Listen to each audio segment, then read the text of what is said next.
ಮಹಾಕದನದ ಫಲಿತಾಂಶದ ಮುನ್ನವೇ ಮೋದಿ ನಾನೇ ಮತ್ತೆ ಪಿಎಂ ಅಂತ ಸೀಕ್ರೆಟ್ ಆಗಿ ಸ್ವಯಂ ಘೋಷಣೆ ಮಾಡಿದಾರಂತೆ.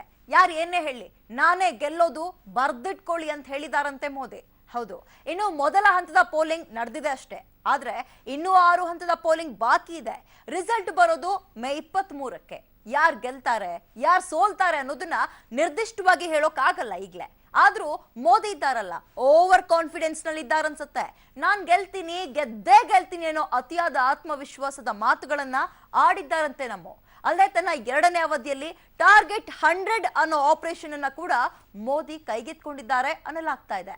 ಅದಕ್ಕಂತಲೇ ಮೋದಿ ಅವರಿಗೆಲ್ಲ ಸೂಚನೆ ಕೊಟ್ಟಿದ್ದಾರೆ ಅಂತ ಹೇಳಲಾಗ್ತಾ ಇದೆ. ಹಾಗಾದ್ರೆ ಏನದು ಮೋದಿಯ ಆಪರೇಷನ್ 100? ಫಲಿತಾಂಶಕ್ಕೂ ಮುನ್ನವೇ ಮೋದಿ ಈ ಸೀಕ್ರೆಟ್ ಅನೌನ್ಸ್ಮೆಂಟ್ ಅನ್ನ ಮಾಡಿದ್ದಾದ್ರು ಯಾಕೆ? ಇಲ್ಲಿದೆ ನೋಡಿ ಉತ್ತರ. ನಾನು ಗೆದ್ದೇ ಗೆಲ್ತೀನಿ, ಮೋದಿಯ ಸೀಕ್ರೆಟ್ ಸ್ವಯಂ ಘೋಷಣೆ. ಇನ್ನು ರಿಸಲ್ಟೇ ಬಂದಿಲ್ಲ, ನಾನೇ ಮತ್ತೆ ಪಿಎಂ, ಮೋದಿ ಕಟ್ಟಾಜ್ಞೆ.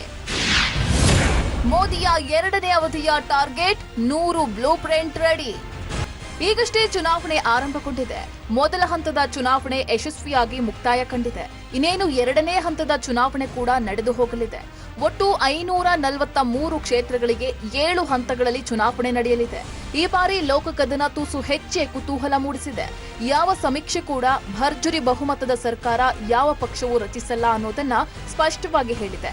ಆದ್ರೂ ಮತದಾರ ಪ್ರಭುಗಳ ಆಯ್ಕೆ ಏನು ಅನ್ನೋದು ಇನ್ನೊಂದು ನಿಗೂಢ ಪ್ರಶ್ನೆ. ಮೋದಿ ಹಾಗೂ ರಾಹುಲ್ ಗಾಂಧಿ ನಡುವೆ ಪ್ರಧಾನಿ ಗಾದಿಗಾಗಿ ಸೆಣಸಾಟ ನಡೀತಾ ಇದೆ.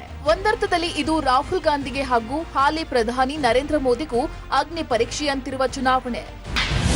ಮೋದಿಯ ಮತ್ತೆ ನಾನೇ ಪಿಎಂ ಕಾನ್ಫಿಡೆನ್ಸ್ಗೆ ವೈರಿಗಳೆಲ್ಲ ದಿಕ್ಕು ತಪ್ಪಿ ಅಡ್ಡಾದಿಡ್ಡಿ. ಏನದು ಮೋದಿಯ ಆಪರೇಷನ್ 100? ರಿಸಲ್ಟ್ ಮುನ್ನವೇ ಮಿಷನ್ ಸೀಕ್ರೆಟ್. ಹೀಗಿರುವಾಗಲೇ ಅದೊಂದು ರೋಚಕ ಸುದ್ದಿ ಹೊರಬಿದ್ದಿದೆ. ಹೌದು, ಮೋದಿ ಅದ್ಯಾವ ಅಂಶವನ್ನ ಮನಗೊಂಡು ಆ ರೀತಿ ಹೇಳಿದ್ರೋ ಗೊತ್ತಿಲ್ಲ. ಆದ್ರೆ ಮೋದಿಯ ಆ ನಡೆ ಈಗ ರಾಷ್ಟ್ರ ರಾಜಕಾರಣವನ್ನೇ ತಲ್ಲಣಗೊಳಿಸಿದೆ. ಇನ್ನು ಫಲಿತಾಂಶವೂ ಹೊರಬಿದ್ದಿಲ್ಲ. ಆದ್ರೂ ಮತ್ತೊಮ್ಮೆ ಗೆಲ್ತೇನೆ ಅನ್ನೋ ಅತಿಯಾದ ಆತ್ಮವಿಶ್ವಾಸ ಮೋದಿಗೆ ಬಂದು ಬಿಟ್ಟಿದೆ. ಯಾರೇ ಏನೇ ಅಂದ್ರೂ ನಾನೇ ಮತ್ತೊಮ್ಮೆ ಪ್ರಧಾನಿ ಅನ್ನೋದನ್ನ ಮೋದಿ ಈಗಾಗಲೇ ಡಿಸೈಡ್ ಮಾಡಿದಾರಂತೆ. ಮತ್ತೆ ಪ್ರಧಾನಿಯಾಗ್ತೀನಿ ಅಂತ ಮೋದಿ ಹೇಳಿದ್ದಕ್ಕೆ ಮೋದಿಯಲ್ಲಿದೆಯಾ ಅತಿಯಾದ ಆತ್ಮವಿಶ್ವಾಸ? ಅದೇ ಕಾರಣಕ್ಕೆ ಮುಂದಿನ 5 ವರ್ಷದಲ್ಲಿ ಏನೇನ್ ಮಾಡಬೇಕು ಅನ್ನೋದನ್ನ ಮೋದಿ ಈಗಾಗಲೇ ನಿರ್ಧರಿಸಿದ್ದಾರಂತೆ. ಅದಕ್ಕಂತಲೇ ಮೋದಿ ಅವರಿಗೆಲ್ಲ ಸೂಚನೆ ಕೊಟ್ಟು ರೆಡಿಯಾಗಿರಿ ಅಂತ ಹೇಳಿದ್ದಾರೆ ಎನ್ನಲಾಗ್ತಿದೆ. ಹೌದು, ಈ ಬಾರಿಯ ಲೋಕಸಮರ ಬಹುದೊಡ್ಡ ಚುನಾವಣೆಗೆ ಸಾಕ್ಷಿಯಾಗುತ್ತೆ ಅನ್ನೋದ್ರಲ್ಲಿ 2 ಮಾತಿಲ್ಲ. 2014ರಲ್ಲಿ ಹೀನಾಯವಾಗಿ ಸೋಲು ಕಂಡ ಕಾಂಗ್ರೆಸ್ ಮತ್ತೆ ಅಧಿಕಾರದ ಚುಕ್ಕಾಣಿ ಹಿಡಿಯೋಕೆ ಹಪಹಪಿಸ್ತಾ ಇದ್ರೆ ಮತ್ತೊಮ್ಮೆ ಆಡಳಿತಕ್ಕೆ ಇರುವ ನಿರೀಕ್ಷೆಯಲ್ಲಿದೆ ಬಿಜೆಪಿ. ಸದ್ಯದ ಮಟ್ಟಿಗೆ ಅನೇಕ ಸಮೀಕ್ಷೆಗಳು ನಡೆದು ಹೋಗಿವೆ. ಯಾವ ಸಮೀಕ್ಷೆ ಕೂಡ ಬಹುಮತದ ಸರ್ಕಾರ ರಚಿಸಲ್ಲ ಅನ್ನೋದನ್ನ ಸ್ಪಷ್ಟವಾಗಿ ಹೇಳಿದೆ. ಮೋದಿ ಅಲೆ ದೇಶವ್ಯಾಪಿ ಇದ್ರೂ 2014ರ ಮಟ್ಟಕ್ಕೇನು ಇಲ್ಲ ಅನ್ನೋದು ಕೂಡ ಸತ್ಯ. ಇತ್ತ ಕಾಂಗ್ರೆಸ್ ಕೂಡ ಈ ಬಾರಿ ಮಹಾಗಠಬಂಧನ್ ಮಾಡಿ ಅಧಿಕಾರಕ್ಕೆ ಇರುವ ನಿರೀಕ್ಷೆ ಇಟ್ಕೊಂಡಿದೆ ಅಂತಾಲೂ ಹೇಳಲಾಗ್ತಿದೆ. ಸೋಲು ಗೆಲುವಿನ ಈ ಲೆಕ್ಕಾಚಾರದಲ್ಲಿ ಇಡೀ ದೇಶ ಮುಳುಗಿದ್ರೆ ಇತ್ತ ಮೋದಿ ಅದೆಲ್ಲವನ್ನೂ ಮರೆತು ಮುಂದಿನ 5 ವರ್ಷದಲ್ಲಿ ಏನ್ ಮಾಡಬೇಕು ಅನ್ನೋದ್ರ ಬ್ಲೂ ಪ್ರಿಂಟ್ ರೆಡಿ ಮಾಡ್ತಿದ್ದಾರೆ ಅಂತ ಹೇಳಲಾಗ್ತಿದೆ. ಓವರ್ ಕಾನ್ಫಿಡೆನ್ಸ್ ಬಗ್ಗೆ ರಾಜಕೀಯ ಇತಿಹಾಸ ಏನ್ ಹೇಳುತ್ತೆ? ಡೋಂಟ್ ವರಿ, ನಾನೇ ಗೆಲ್ಲೋದು, ಎಲ್ಲರೂ ರೆಡಿಯಾಗಿರಿ ಅಂದ್ರಂತೆ ಮೋದಿ. ವಿಚಾರ ಬೇರೇನೂ ಅಲ್ಲ. ಮೋದಿ ಚುನಾವಣಾ ಪ್ರಣಾಳಿಕೆ ನೀವೆಲ್ಲರೂ ನೋಡುತ್ತೀರಿ. 2014ರಲ್ಲಿ ಮೋದಿ ಕೊಟ್ಟ ಕೆಲವು ಆಶ್ವಾಸನೆಗಳು ಈಡೇರದೆ ಕೆಲವೊಂದೆಲ್ಲ ಹಾಗೆ ಉಳಿದಿದೆ ಅನ್ನೋ ಬೇಸರ ದೇಶವಾಸಿಗಳಿಗೆ ಇದೆ. ಆದರೂ ಮತ್ತೊಂದು ಅವಕಾಶ ಮೋದಿಗೆ ಕೊಟ್ಟು ನೋಡೋಣ ಅನ್ನೋದು ದೇಶವಾಸಿಗಳ ಮಾತುವಾಗಿದೆ. ಯಾಕಂದ್ರೆ ಕಾಂಗ್ರೆಸ್ನ ಸುದೀರ್ಘ ಆಡಳಿತದಿಂದ ದೇಶವಾಸಿಗಳು ಬೇಸತ್ತಿದ್ದಾರೆ ಅನ್ನೋದು ಇದಕ್ಕೆ ಕಾರಣವೂ ಇರಬಹುದು, ಗೊತ್ತಿಲ್ಲ. ಆದ್ರೆ ಕೇವಲ 5 ವರ್ಷದಲ್ಲಿ ಎಲ್ಲವೂ ಈಡೇರಿಸಲಾಗದು ಅನ್ನೋದು ಕೂಡ ಸತ್ಯ. ಇದೇ ಕಾರಣಕ್ಕೆ ಮೋದಿ ಮುಂದಿನ ಅವಧಿಯಲ್ಲಿ ಕೊಟ್ಟ ಭರವಸೆಗಳನ್ನ ಈಡೇರಿಸುವಲ್ಲಿ ಗಮನ ಹರಿಸಲಿದ್ದಾರಂತೆ. ಇದೇ ಕಾರಣಕ್ಕೆ ಮೋದಿ ಅವರಿಗೆ ಸೂಚನೆ ಕೊಟ್ಟಿದ್ದಾರೆ ಎನ್ನಲಾಗಿದೆ. ರೆಡಿಯಾಗಿರಿ, ನಾನೇ ಮತ್ತೆ ಪ್ರಧಾನಿಯಾಗೋದು, ಮುಂದೇನು ಮಾಡಬೇಕು ಅನ್ನೋದನ್ನ ಡಿಸೈಡ್ ಮಾಡಿ, ವಿ ವಿಲ್ ಮೀಟ್ ಸೂನ್ ಅಂತ ಮೋದಿ ಅವರಿಗೆಲ್ಲ ಸಂದೇಶ ಕೊಟ್ಟಿದ್ದಾರೆ ಅಂತ ರಾಷ್ಟ್ರೀಯ ಸುದ್ದಿ ಸಂಸ್ಥೆಗಳು ವರದಿ ಮಾಡಿದೆ. ಅಷ್ಟಕ್ಕೂ ಯಾರವರು? ಮೋದಿ ಅವರಿಗೆ ಕೊಟ್ಟ ಸಂದೇಶದ ಒಳ ಹುರುಳೇನು? ನಿಜಕ್ಕೂ ಈ ಚುನಾವಣೆಯಲ್ಲಿ ಮೋದಿಯೇ ಗೆಲ್ತಾರಾ? ಮತ್ತೆ ಮೋದಿ ಪ್ರಧಾನಿ ಆಗ್ತಾರಾ? ಹೀಗೆ 108 ಪ್ರಶ್ನೆಗಳು ಮೋದಿಯ ಆ ಸಂದೇಶದ ನೆರಳಲ್ಲಿ ಅಡಗಿ ಕೂತಿದೆ. ಮೋದಿ ಸ್ವತಃ ಹಾಕೊಂಡಿದ್ದಾರೆ 100 ಡೇಸ್ ಚಾಲೆಂಜ್. ಎಲ್ಲರೂ ಚುನಾವಣೆಯ ತಲೆ ಬಿಸಿಯಲ್ಲೇ ಇದ್ರೆ ಮೋದಿ ಮಾತ್ರ 100 ಡೇಸ್ ಚಾಲೆಂಜ್ ಹಾಕೊಂಡು ಅದರ ಕಡೆ ಗಮನ ಹರಿಸಿದ್ದಾರಂತೆ. ಮುಂದಿನ 100 ದಿನಗಳಲ್ಲಿ ಪ್ರಧಾನಿಯಾಗಿದ್ದುಕೊಂಡು ದೇಶವಾಸಿಗಳಿಗಾಗಿ ಏನ್ ಮಾಡಬೇಕು ಅನ್ನೋದನ್ನ ಮೋದಿ ಈಗಲೇ ನಿರ್ಧರಿಸಿದ್ದಾರೆ ಎನ್ನಲಾಗ್ತಿದೆ.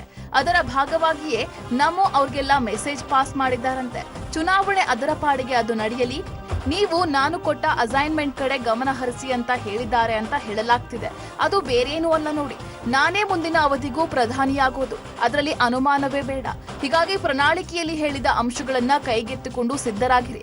ಉದ್ಯೋಗ ಸೃಷ್ಟಿ, ಜಿಡಿಪಿ ಹಾಗೂ ಸರ್ಕಾರದ ಕೆಲವೊಂದು ಯೋಜನೆಗಳು ಅಂದ್ರೆ ಕಿಸಾನ್ ಸಮ್ಮಾನ್ ಯೋಜನೆ, ಆಯುಷ್ಮಾನ್ ಭಾರತ್, ರೈತರಿಗೆ ನೀಡ್ತಾ ಇರುವ ತ್ರೈಮಾಸಿಕ ವೇತನ, ಹೀಗೆ ಎಲ್ಲವೂ ಅಚ್ಚುಕಟ್ಟಾಗಿ ಮುಂದಿನ 5 ವರ್ಷ ನಡೆಯಲು 100 ದಿನಗಳಲ್ಲಿ ರೂಪುರೇಷೆಗಳನ್ನ ಸಿದ್ಧಪಡಿಸುವಂತೆ ಪ್ರಧಾನಿ ಸಚಿವಾಲಯಕ್ಕೆ ಹಾಗೂ ನೀತಿ ಆಯೋಗಕ್ಕೆ ಮೋದಿ ಸೂಚನೆ ಕೊಟ್ಟಿದ್ದಾರೆ ಅಂತ ರಾಷ್ಟ್ರೀಯ ಸುದ್ದಿ ಸಂಸ್ಥೆಗಳು ವರದಿ ಮಾಡಿದೆ.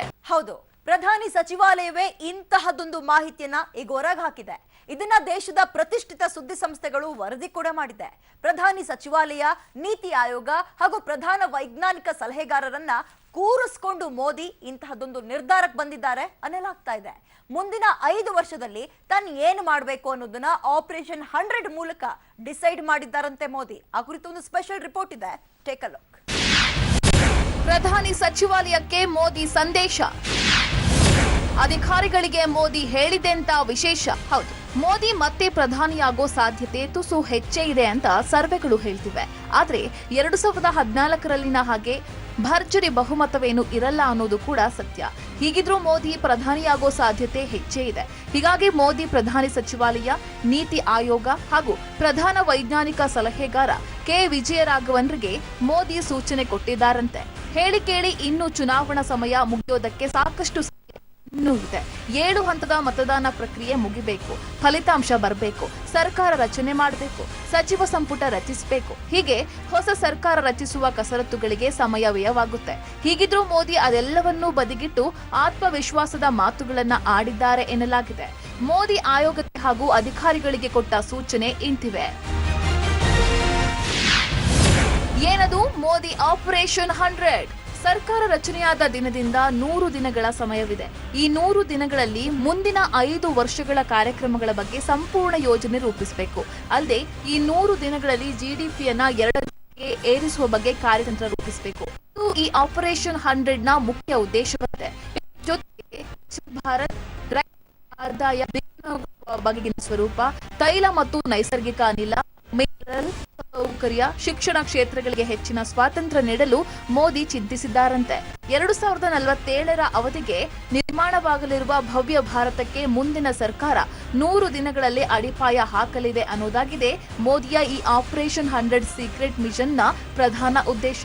ಈ ಬಗ್ಗೆ ಸ್ವತಃ ಪ್ರಧಾನಿ ಸಚಿವಾಲಯವೇ ಮಾಹಿತಿ ಕೊಟ್ಟಿದೆ. ಅಂತಾರಾಷ್ಟ್ರೀಯ ಸುದ್ದಿ ಸಂಸ್ಥೆಗಳು ವರದಿ ಮಾಡಿವೆ. 100 ದಿನ ಮೋದಿ ಕೈನಲ್ಲಿರಲಿದೆ ಭವಿಷ್ಯ ಭಾರತದ ಸಂಪೂರ್ಣ ಚಿತ್ರಣ. ಇಡೀ ದೇಶವೇ ಲೋಕ ಮತದಾನದ ಮಹಾ ಉತ್ಸವದ ಗುಂಗಲ್ಲಿದ್ರೆ ಮೋದಿ ಹಾಗೂ ಪ್ರಧಾನಿ ಸಚಿವಾಲಯ ಹಾಗೂ ಪ್ರಧಾನ ವೈಜ್ಞಾನಿಕ ಸಲಹೆಗಾರರು ವಾರದ ಕೊನೆಯಲ್ಲಿ ಈ ಕುರಿತ ಚರ್ಚೆಯಲ್ಲಿ ತೊಡಗಿರ್ತಾರೆ ಅಂತ ಹೇಳಲಾಗ್ತಿದೆ. ಈ 100 ದಿನದಲ್ಲಿ ಮೋದಿ 2047ರ ಹೊತ್ತಿಗೆ ಭಾರತವನ್ನ ಅಭಿವೃದ್ಧಿ ಹೊಂದಿದ ರಾಷ್ಟ್ರಗಳ ಪಟ್ಟಿಗೆ ಸೇರಿಸುವ ಗುರಿ ಹೊಂದಿದ್ದಾರೆ ಅಂತ ಸಚಿವಾಲಯದ ಮೂಲಗಳು ಮಾಹಿತಿ ಕೊಟ್ಟಿದೆ ಅಂತ ವರದಿಯಾಗಿದೆ.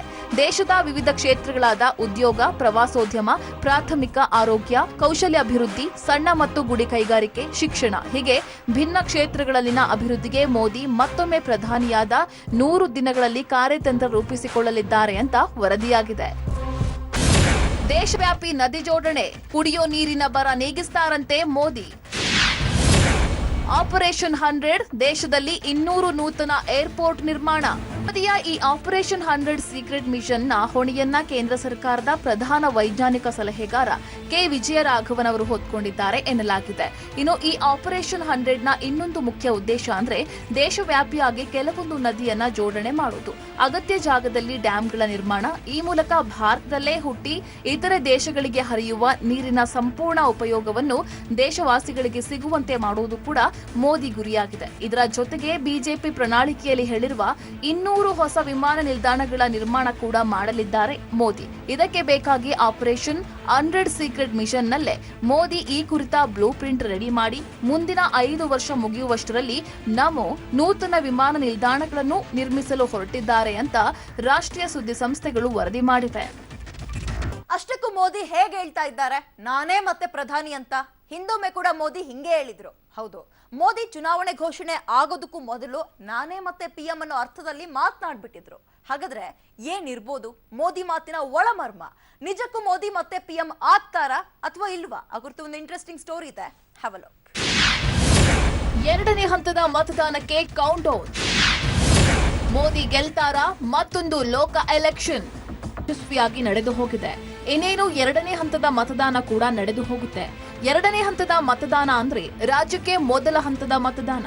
ಹೀಗಾಗಿ ರಾಜ್ಯದಲ್ಲೂ ಚುನಾವಣಾ ರಂಗು ಕಳೆಗಟ್ಟಿದೆ. ಒಟ್ಟಾರೆಯಾಗಿ ಇನ್ನು 33 ದಿನಗಳ ಒಳಗಡೆ ಲೋಕ ಮತದಾನ ಉತ್ಸವಕ್ಕೆ ತೆರೆ ಬೀಳಲಿದೆ. ಹೊಸದೊಂದು ಸರ್ಕಾರ ಮತ್ತೆ ರೂಪುಗೊಳ್ಳುತ್ತೆ. ಆದ್ರೆ ಮೋದಿ ಮಾತ್ರ ಏನೂ ಇಲ್ಲ, ನಾನೇ ಮತ್ತೆ PM ಅಂತ ಹೇಳ್ತಿದ್ದಾರೆ. ಇದು ಓವರ್ ಕಾನ್ಫಿಡೆನ್ಸೋ ಅಥವಾ ದೇಶವಾಸಿಗಳ ಮೇಲಿರುವ ನಂಬಿಕೆಯೋ ಅನ್ನೋದು ಗೊತ್ತಿಲ್ಲ.